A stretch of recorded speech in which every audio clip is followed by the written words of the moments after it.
السلام علیکم ورحمۃ اللہ وبرکاتہ۔ اعوذ باللہ السمیع العلیم من الشیطان الرجیم من ہمزہ ونفخہ ونفثہ۔ بسم اللہ الرحمن الرحیم۔ ان الذین آمنوا والذین ہادوا والصابئین والنصارى والمجوس والذین اشرکوا ان اللہ یفصل بینہم یوم القیامہ ان اللہ علی کل شیء شہید۔ بے شک جو لوگ ایمان لائے، جو لوگ یہودی ہوئے اور جو لوگ صابی، عیسائی، آتش پرست اور جو مشرک ہیں، اللہ تعالیٰ ان سب کے درمیان قیامت کے دن فیصلہ کر دے گا، کیونکہ اللہ تعالیٰ ہر چیز کے اوپر شاہد ہے۔ محترم سامعین اکرام، سورۃ الحج سورہ نمبر 22 اور اسی سورت سے آیت نمبر 17 آپ کے سامنے تلاوت کی گئی۔ آیت کریمہ کا ترجمہ بھی باذن اللہ بتوفیق اللہ آپ تمام کی خدمت میں پیش کیا گیا۔ سامعین کرام، یہ جو آیت کریمہ ہے اس میں اللہ تبارک و تعالیٰ نے چند امتوں کا نام لیا ہے، چند جماعتوں اور چند گروہوں اور چند گروپوں کا نام لیا ہے، اور ان کا نام لینے کے بعد اللہ تبارک و تعالیٰ نے یہ بھی فرمایا کہ اللہ تعالیٰ قیامت کے دن ان تمام کے درمیان فیصلہ کر دے گا۔ سب سے پہلے اللہ تبارک و تعالیٰ نے فرمایا ان الذین آمنوا، بے شک وہ لوگ جو ایمان لائے۔ ایمان لائے مطلب کسی بھی رسول پر ایمان لائے، کیونکہ جتنے بھی رسول اس روئے زمین پر آئے ہیں ان تمام کے دین کے جو اصول ہیں وہ صرف ایک ہی رہے ہیں۔ اللہ تبارک و تعالیٰ نے قرآن کریم میں فرمایا ہے وَلَقَدْ بَعَثْنَا فِي كُلِّ أُمَّةٍ رَسُولًا أَنِ اعْبُدُوا اللَّهَ وَاجْتَنِبُوا الطَّاغُوتَ۔ ہم نے ہر امت کے اندر رسول بھیجا ہے اور ان کو یہ دعوت دے کر کے بھیجا، ان کو یہ پیغام دے کر کے بھیجا کہ لوگوں صرف ایک اللہ کی عبادت کرنا ہے، اور اللہ کے علاوہ جتنے بھی طاغوت ہیں، طاغوت کا مطلب ہوتا ہے جو بھی اپنے حکم کے اعتبار سے اللہ اور اس کے رسول کے حکم کے سامنے آئے وہ طاغوت ہے، چاہے وہ شیطان ہو، چاہے وہ مٹی پتھر کے بت ہوں، چاہے وہ کوئی بھی ہو۔ تو تمام انبیاء کے اصول دین جو ہے وہ ایک ہی رہے۔ اللہ کے رسول صلی اللہ علیہ وسلم کی حدیث ہے، صحیح البخاری کتاب احادیث الانبیاء، نبی کریم صلی اللہ علیہ وسلم نے فرمایا الانبیاء اخوۃ لعلات، انبیاء جو ہے وہ علاتی بھائی ہیں۔ علاتی بھائی کا مطلب یہ کہ جن تمام بھائیوں کے باپ ایک ہو، یعنی جڑ ایک ہو، جڑ باپ سے ہوتا ہے نا، باپ ایک ہو، مائیں الگ الگ ہوں گی لیکن سب کا دین ایک ہوگا، یعنی شریعتیں الگ الگ ہو سکتی ہیں لیکن جتنے بھی انبیاء اس روئے زمین پر گزرے ہیں سب کا دین ایک ہے اور وہ ہے دین اسلام۔ لہٰذا اس اعتبار سے جتنے بھی انبیاء کے ایمان لانے والے جو ان کے امتی لوگ رہے ہیں سب اصل میں مسلمان ہی تھے۔ ابھی نبی کریم صلی اللہ علیہ وسلم کے آ جانے کے بعد اب دوسرے نبی پر ایمان لانے کا کسی کو حق نہیں ہے۔ یہ شریعت کا ایک ایکسیپشنل اصول ہے کہ جب ہمارے رسول صلی اللہ علیہ وسلم اس روئے زمین پر نبی بن کر کے آ گئے تو اب ہر ایک کو نبی صلی اللہ علیہ وسلم پر ایمان لانا ہوگا، لیکن نبی کریم صلی اللہ علیہ وسلم سے پہلے جتنے بھی انبیاء اس روئے زمین پر آئے ہیں ان کے ایمان لانے والے جتنے بھی لوگ گزرے ہیں وہ سب کے سب مسلمان۔ اسلام اور ایمان میں جو فرق ہے وہ صرف یہ ہے کہ ایمان کہتے ہیں دل کے اندر یقین ہونا، اللہ ایک ہے، رسول اللہ کے رسول ہیں، اللہ نے جو کتاب نازل فرمایا وہ کتاب برحق ہے، فرشتے اللہ تبارک و تعالیٰ کے مخلوق ہیں اور اللہ تبارک و تعالیٰ نے ان کو ایسے ایسے کر کے رکھا جیسا کہ حدیثوں کے اندر آتا ہے۔ اسی طرح سے مرنے کے بعد دوبارہ زندہ ہو کر کے اللہ کی بارگاہ میں پہنچنا ہے، اپنے اپنے تمام کاموں کا حساب اللہ کے سامنے دینا ہے۔ جو بھی انسان کے ساتھ اچھا یا برا ہوتا ہے یہ اللہ کی مرضی اور مشیت کے مطابق ہوتا ہے۔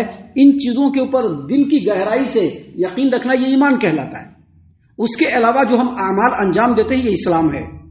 نماز پڑھتے ہیں، روزہ رکھتے ہیں، حج کرتے ہیں، صدقات و خیرات کرتے ہیں، یہ سب اسلام ہے۔ تو ایمان میں فرق کہیں پر نہیں ہے، کسی بھی نبی کا نہیں۔ شریعت نماز پڑھنے کے طریقے الگ ہیں، کتنا نماز پڑھنا ہے وہ الگ ہے، کتنا روزہ رکھنا ہے وہ الگ ہے۔ تو اللہ تبارک و تعالیٰ نے سب سے پہلے جس گروپ کا نام لیا ان الذین آمنوا، بے شک وہ لوگ جو ایمان لائے، اور آگے فوراً اللہ تبارک و تعالیٰ نے کہا والذین ہادوا، اور جو لوگ یہودی بن گئے۔ اب یہاں پر ایک بات یاد رکھیے، جو لوگ سیدنا موسیٰ علیہ السلام پر ایمان لائے وہ بھی مسلمان ہی تھے، بنی اسرائیل قوم سے تعلق رکھتے تھے۔ موسیٰ علیہ السلام کی زندگی میں ان کو بنی اسرائیل کہا جاتا تھا، لیکن وہ لوگ کیا تھے؟ مسلمان تھے. جب موسیٰ علیہ السلام اس روئے زمین سے چلے گئے اور ان لوگوں نے اپنے مذہب کے اندر برے عقیدوں کو شامل کر لیا، توریت کے اندر پھر بدل کر لیا، تو بعد میں ان کا نام یہودی پڑ گیا. بعض اہل علم کا کہنا ہے، بلکہ بہت سارے اہل علم کا کہنا ہے کہ یعقوب علیہ السلام کے بیٹوں میں سے ایک بیٹے کا نام یہودا تھا، جس کی طرف منسوب ہو کر کے ان کا نام یہودی رکھا گیا. اور بہت سارے علماء کرام کا یہ کہنا ہے کہ جب تک عیسیٰ علیہ السلام اس روئے زمین پر نہیں آئے تھے، اس وقت تک بنی اسرائیل کو بنی اسرائیلی کہا جاتا تھا. بعد میں جب عیسائی لوگ ہوئے تو عیسائیوں کے مقابلے میں ان کا نام یہودی پڑ گیا. تو یہ یہودی اصل میں وہ لوگ ہیں جو اپنے ایمان اور اسلام میں کھوٹے ہیں، اس لیے ان کو یہودی کہا جاتا ہے. اس لیے اللہ تبارک و تعالیٰ نے یہاں پر یہودیوں کا نام لیا. اور اس کے بعد اللہ تبارک و تعالیٰ نے فرمایا والصابئین، اور جو لوگ صابی ہوئے. صابی کہتے ہیں ان لوگوں کو جو ستارے کی پرستش کرتے ہیں، سیاروں کی پرستش کرتے ہیں، سورج کو پوجتے ہیں. یہ وہ لوگ ہیں جن لوگوں نے اپنے دین کو بچانے کے لیے سیدنا ابراہیم علیہ السلام کو آگ میں ڈالا تھا.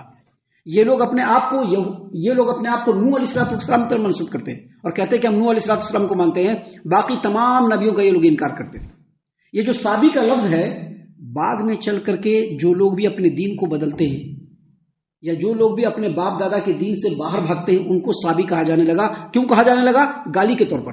جیسا کہ نبی کریم صلی اللہ علیہ وسلم جب نبی بنے اور جو لوگ بھی مسلمان ہوتا تو مکہ کے مشرکین کہتے کہ یہ صابی ہو گیا، یعنی اپنے باپ دادا کے دین سے یہ پھر گیا. جیسا کہ آج کے اس ڈیٹ میں ہمارے ملکوں کے اندر جو لوگ توحید پرست ہوتے ہیں ان کو وہابی کہتے ہیں، حالانکہ وہ لوگ وہابی نہیں ہیں لیکن اس کو وہابی کہتے ہیں. کیوں؟ گالی کے طور پر. ویسے ہی جو لوگ بھی اپنے آبائی دین سے باہر نکلتے ہیں ان کو صابی کہا جانے لگا، لیکن اصل میں صابی وہ لوگ ہیں جو لوگ ستاروں کی پوجا کیا کرتے تھے. سامعین کرام، اس کے بعد اللہ تبارک و تعالیٰ نے فرمایا والنصارى، اور وہ لوگ جو عیسائی ہو گئے. نصارہ آپ کو معلوم ہوگا نبی کریم صلی اللہ علیہ وسلم سے پہلے اللہ تبارک و تعالیٰ نے سیدنا عیسیٰ علیہ السلام کو نبی بنا کر کے بھیجا. جو لوگ سیدنا عیسیٰ علیہ السلام کو ماننے والے اور ان کی انجیل پر ایمان رکھ کر کے اس پر عمل کرنے والے جو لوگ ہیں وہ لوگ عیسائی کہلاتے ہیں. پہلے ان لوگوں کو ناصری کہا جاتا تھا، گلیلی کہا جاتا تھا. کیوں؟ کیونکہ سیدنا عیسیٰ علیہ السلام ناصرہ ضلع گلیل میں پیدا ہوئے تھے، اس لیے یہودی لوگ عیسائیوں کو ایک بدعتی فرقہ قرار دے کر کے ان کو ناصری یا گلیلی کہا کرتے تھے، نفرت کے طور پر. لیکن اللہ تبارک و تعالیٰ نے قرآن کریم میں عیسائیوں کو نصارہ کہا ہے. کیا کہا ہے؟ نصارہ. جیسا کہ یہاں پر آپ دیکھ رہے ہیں وہ نصارہ، یہاں پر آپ دیکھ رہے ہیں وہ نصارہ. ایسے ہی قرآن میں دوسرے مقام پر بھی نصارہ کا لفظ آیا ہے، لہذا اس طرف منسوب کر کے ناصری کہا جا سکتا ہے. لیکن اصل بات یہ ہے کہ جو لوگ سیدنا عیسیٰ علیہ السلام کو ماننے والے تھے ان لوگوں نے اپنے آپ کو کہا تھا نحنو انصار اللہ. کیا کہا تھا؟ نحنو انصار اللہ، ہم لوگ اللہ کے انصار ہیں، اس لیے ان کا نام نصارہ پڑا اور اللہ تبارک و تعالیٰ نے نصارہ کہا. بعد میں چل کر کے عیسائیوں نے نصارہ لفظ کو ایکسپٹ نہیں کیا، ان لوگوں نے اپنے آپ کو عیسائی کہنا شروع کیا اور وہی پسند کیا. اور پھر بعد میں ان لوگوں نے اپنے مذہب کے اندر، اپنے دھرم کے اندر بہت سارے برے عقیدوں کو بھی شامل کیا. مثال کے طور پر سیدنا عیسیٰ علیہ السلام کو اللہ کا بیٹا کہا.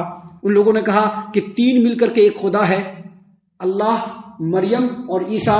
اس طرح سے اور بھی بہت سارے برے عقیدوں کو ان لوگوں نے شامل کیا اور وہ لوگ عیسائی کہلائے، مسلمان نہیں کہلائے. اس لیے اللہ تبارک و تعالیٰ نے یہاں پر والنصارى کا بھی لفظ کہا اور بعد میں کہا والمجوس، اور جو لوگ مجوسی ہو گئے. یہ جو مجوسی ہے نا، یہ آتش پرست، آگ کے پجاری لوگ.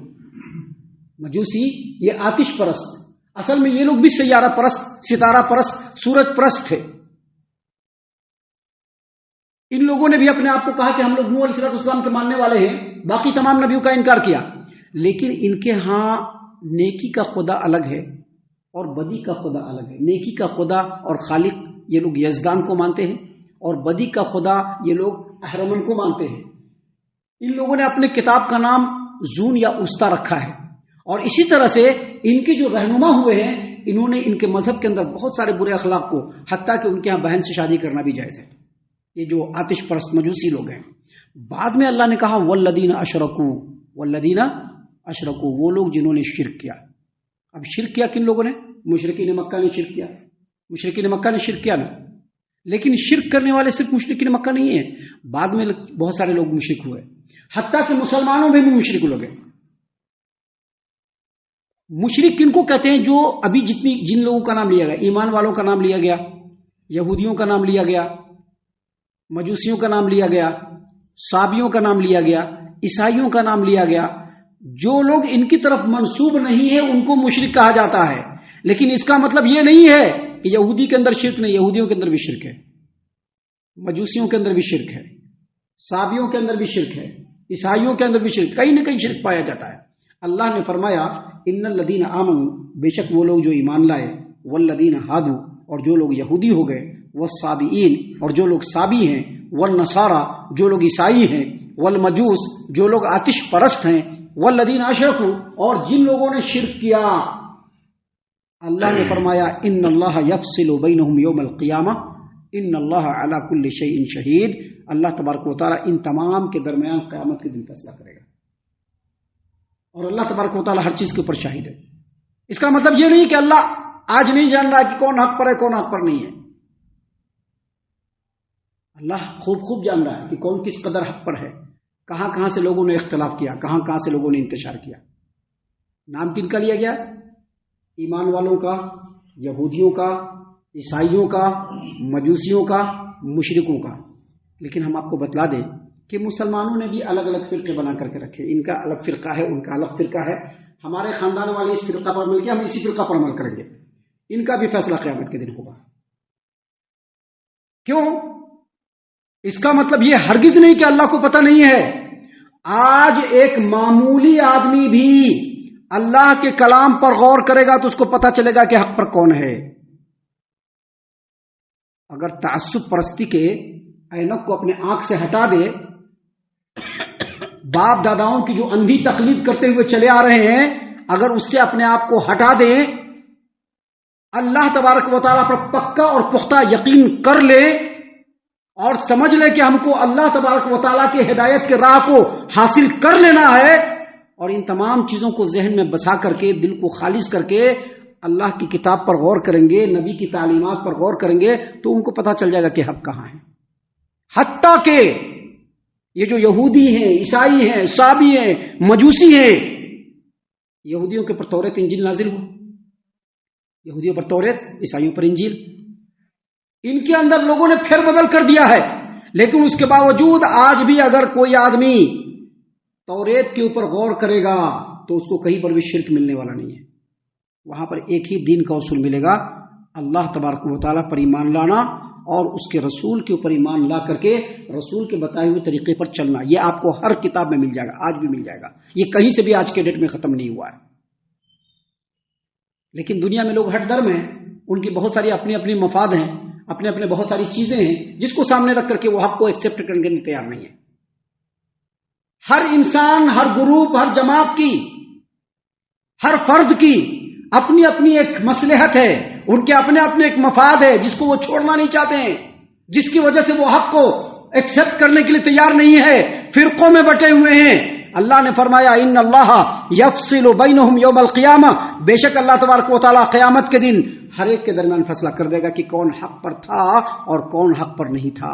اور صرف فیصلہ نہیں کرے گا بلکہ وہاں پر اللہ نافذ بھی کر دے گا. جو حق پرست ہوں گے ان کو جنت میں، اور جو حق کو چھوڑ کر کے ادھر ادھر ٹامک ٹویا مارنے والے ہوں گے تمام کو اللہ جہنم میں ڈالے گا. کیونکہ اللہ نے ان کو ہوش حواس دیا ہے. دنیا میں ہوش حواس دیا کہ نہیں دیا ہے؟ ہوش حواس اگر نہیں دیتا تو انسان اتنا بڑا بڑا کاروبار کیسے کر لیتا تھا؟ اپنے اچھے برے کے فائدے کو کیسے سوچ لیتا تھا؟ اپنے سنسار کو کیسے چلا سکتا تھا؟ ہوش حواس اللہ نے دیا ہے، ہوش حواس ہے. لیکن دنیا کے بہت سارے مسائل ہیں جس کو سامنے رکھ کر کے حق کو سائڈ کرتے ہیں، اپنی زندگی میں آگے بڑھتے ہیں. اللہ نے کہا کہ ان اللہ یفصل بینہم یوم القیامہ، اللہ تعالیٰ ان تمام کے درمیان قیامت کے دن فیصلہ کر دے گا. ان اللہ علی کل شیء شہید، اور بے شک اللہ تبارک و تعالیٰ ہر چیز کے اوپر شاہد اور گواہ ہے. ہم اللہ سے دعا کرتے ہیں کہ اللہ تعالیٰ ہم تمام کو ان باتوں کے اوپر خوب غور و فکر اور تدبر کرنے کے ساتھ ساتھ ان باتوں کے اوپر عمل کرنے کی بھی توفیق عنایت فرمائے. آمین. اللہ تعالیٰ ہم تمام کو صحیح معنوں میں پکا سچا مومن مسلمان بنائے، اللہ اور اس کے رسول صلی اللہ علیہ وسلم کی اطاعت و فرما برداری کرنے والا بنائے، صحابہ کرام رضی اللہ عنہم کے طریقے پر چلنے والا بنائے، جنت الفردوس میں جگہ عطا فرمائے. اے اللہ ہم تمام کو جہنم سے پناہ دے. اے رب العالمین ہم تمام کو جہنم سے پناہ دے. اے مالک الملک ہم تمام کو جہنم سے پناہ دے. آمین یا رب العالمین. وما علینا الا البلاغ المبین.